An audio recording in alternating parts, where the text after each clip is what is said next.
अब दुकान वाले को क्या मालूम कि हमारी दुकानिया में भगवाने घूम रहे हैं भिखमंगा बन के है। जज साहब जो वृंदावन वाले थे वो क्यों विरक्त हो गए। पत्नी ने कहा कि अरे भाई चलो, एक केवट की गवाही देने के लिए भगवान गवाह बन के चले गए थे कोर्ट में। केवट ने सेठ का रुपया लौटा दिया था। रुपया लेने के बाद भी सेठ ने कोर्ट में केस कर दिया कि इस केवट ने मेरा पैसा नहीं लौटाया। जज साहब ने केवट से पूछा कि तुमने रुपया लौटाया तो वहां पर कौन था। केवट बोला 3 लोग थे। कौन? सेठ जी, मैं और मेरे राम जी थे, मेरे रघुनाथ जी थे वहां पर। जज समझा रघुनाथ जी नाम का कोई आदमी होगा। अगली तारीख पर रघुनाथ जी के आने का गवाही देने के लिए सम्मन भिजवा दिया जज साहब ने।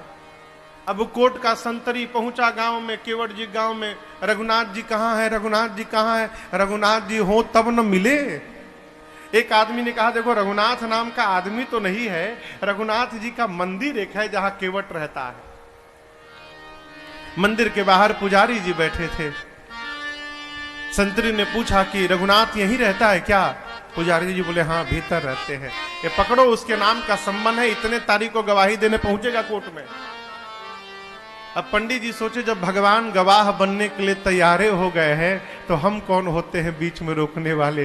पंडित जी सम्मन ले लिए और ले जाकर ठाकुर जी के चरणों में रखकर बोले प्रभु आज तक आपके लिए मिठाई आया, आज तक आपके लिए आभूषण आए, आज तक आपके लिए वस्त्र आया, पहली बार प्रभु आपके नाम का कोर्ट से सम्मन आया है।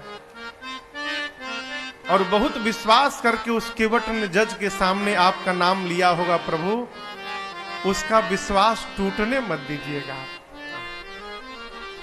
जिस दिन तारीख थी ना उस दिन पंडित जी सबसे सुंदर कपड़ा ठाकुर जी को पहनाए। क्यों? आज ठाकुर जी कोर्ट में पहुंचेंगे तो भगवान सुंदर लगने चाहिए। भगवान फटा पुराना कपड़ा पहने, लाठी पकड़े, बूढ़ा स्वरूप बना के हाथ ऊपर करके हम ही रघुनाथ है पहुंच गए।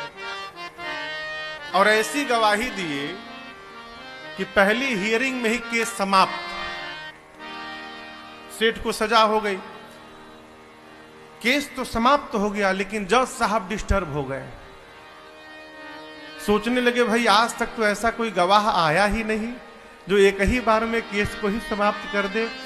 कोर्ट से निकल के अपने चेंबर में गए, केवट को बुलाकर बिठाए। बोले ये बताओ कहां रहते हो तुम।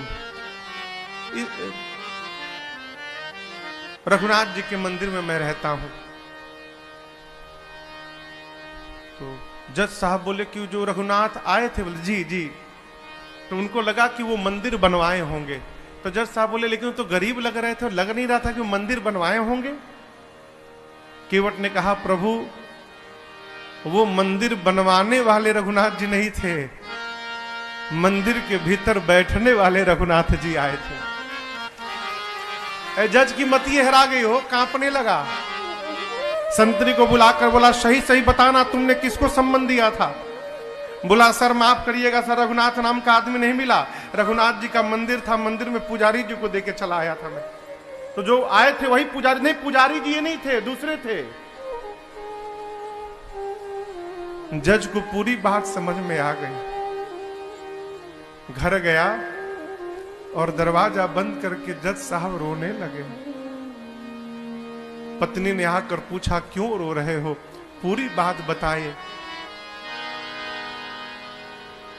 पत्नी ने कहा इसमें रोने की कौन सी बात है। अरे मान लो धोखे में ही दर्शन हुआ, तुम तो भाग्यशाली हो, तुमको दर्शन तो मिला, नाचना चाहिए। बोले इसलिए नहीं रो रहा हूं कि राम जी चले गए, इसलिए नहीं रो रहा हूं, मैं इसलिए रो रहा हूं अरे कुर्सी पे बना जज मैं बैठा रहा, जगदीश खड़े समझाते रहे। जिनकी अदालत में पूरी दुनिया जाकर खड़ी होती है, आज उनको मैंने अपनी अदालत में खड़ा कराया। ऐसा वैराग्य चढ़ा हो जज साहब को, उसी समय रिजाइन दिए। सब घर परिवार छोड़कर चले गए वृंदावन।